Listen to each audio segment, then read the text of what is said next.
Good morning mga katalapya. Dito na naman tayo, ang ating katalapya. Punta na tayo dito. Ayan, meron pang mission. Iba-ibang mission yata tayo dito. May medical mission. Saka, para na rin tayo nasa clinic. Good morning sa inyo dyan. Tata John po, kumusta na kayo? Ano na balita sa atin dyan?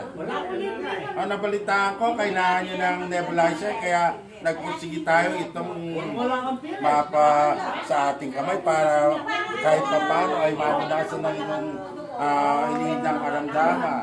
Ito ba ay kailangan ninyo? Ayun, tama. Sapo-sapo po.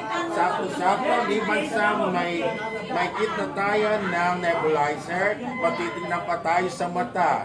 Kaya ano mo sasabihin mo sa ating mga kababayan? Mga kababayan, maraming salamat po kay Konsyal Sebastian.